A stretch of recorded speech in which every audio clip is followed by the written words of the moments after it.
in all seriousness, I think many people asked me why I stopped recording the podcast and why I stopped doing the podcast last year. And I think just being coherent with what Detras de Cama is about, I just was not in the right place to be recording this podcast or to be doing this kind of work. So it took about a year. And it wasn't about sexual identity at all. It was about my personal identity, what I was going through, what I was living, and what the people I was serving were going through, because I was doing these sessions and I was still very new to it. I was still discovering what it meant to me. I still hadn't incorporated a lot of that tantra stuff that, I'm doing now.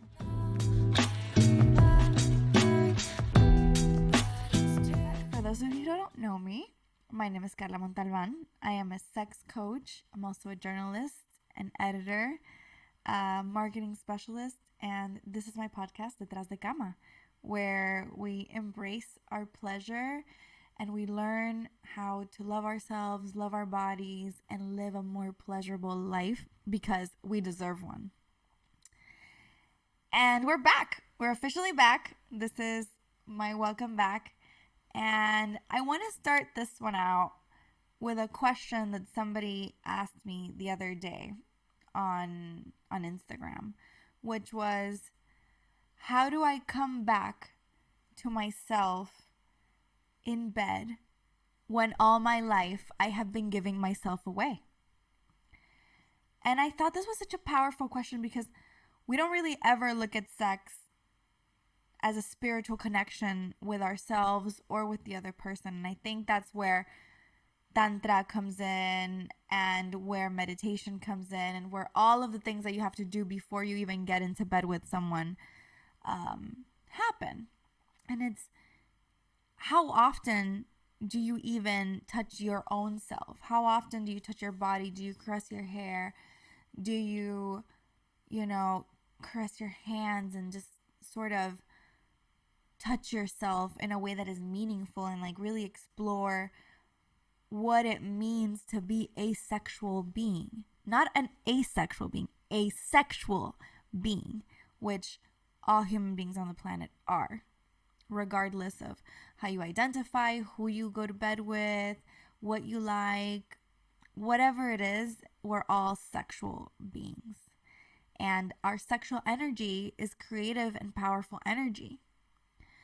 And so it took me a little bit by surprise, and I talked to her about it, giving her my perspective. And I said, when have you ever felt like you really were at home in your own body? When have you ever felt like you really knew the essence of what pleasure meant to you? Not what the porn industry told you it should mean, not what your boyfriend told you it should mean, or your girlfriend, not what your mom told you it should mean. What does it mean to you? And that's what this is all about. I'm not here to give you advice on what you should or shouldn't do in bed. I'm here to help you break down those questions.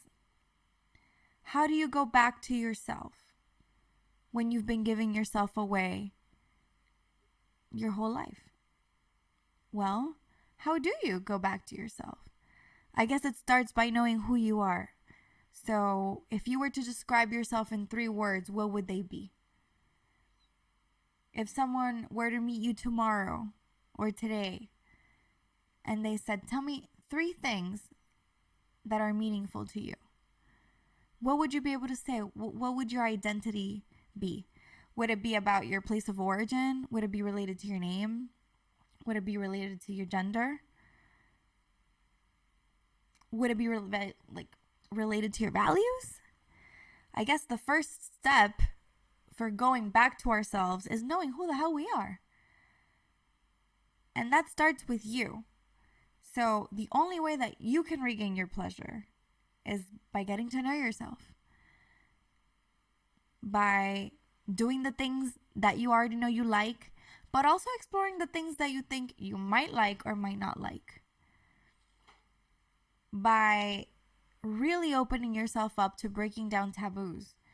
Oye, que all my life I've been told that, I'm not flexible enough or that I'm not beautiful enough. That's fine. But are those your words? Is that what you're saying?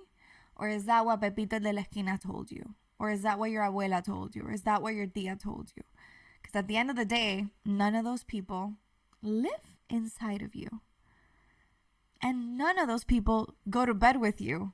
I mean, unless you let them, in the sense of like them being in your head. But all those people can step away. And I think you have to remember that your pleasure is your pleasure. And the first person you have to give it to is yourself.